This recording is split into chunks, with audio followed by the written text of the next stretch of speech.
When Koko first arrived at Chailey, she wasn't that keen to explore things. She would take her hands away, and now the fact that she's actually touching the pebbles is quite an achievement for her. For some children, it's the first time that they've been left in school because of their complex medical needs, and we're one of the only places that can cope with them. She loves coming to school. I mean, school is one of her favourite places. She'd come in every day if she could. She'd do weekends, she'd do holidays. She's really exceeding her potential. She's just done so well. It is a home away from home for Rosie. She doesn't come back to our house very often because it's unsettling for her. She's got fantastic continuity here, so her carers have been with her since she started 5 years ago, and that's been fantastic. I don't separate the school and the residential side or the clinical side. It is all one.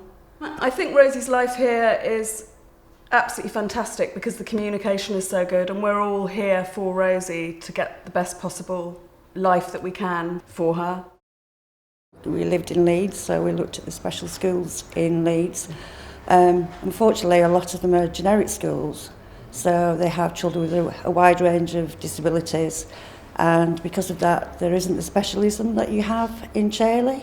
During Issy's assessment at Chailey, they gave her certain tasks to do so they could work out what her understanding was, whether she could understand shapes and colours and different sizes. And at the end of that, they gave us a full detailed report and said that she had understood quite a lot of things that she hadn't been assessed as understanding in schools elsewhere. So we knew that they'd got Issy and they could see the potential that she had for the future. Friendships develop here in the same way that they develop anywhere else. They can be expressed differently because the children haven't got the movement, they haven't got the physical independence, but their desire to be with each other, the desire to reach out and touch certain people is exactly the same at whatever level of development. It's all about bringing the students through so that they're ready to start adult life. Liam is a fantastic example of a student who's really gaining independence through mobility. He's really coming on with his driving. He gets to drive at every opportunity and he can choose to do that. And with support, he's now able to choose where he wants to go. He's gaining much more control of his chair. Nurses station. And we're just delighted to see him progressing in the way he does.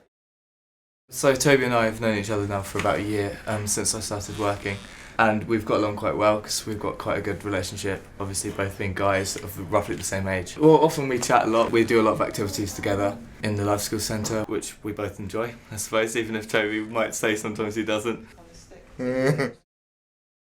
Proudest moment, I think, is when I can see a student leaving here feeling that they are confident, they know who they are, they've got a good sense of themselves, they feel that they've been an active part of the process of choosing their next placement, and that they're looking forward and excited about the future.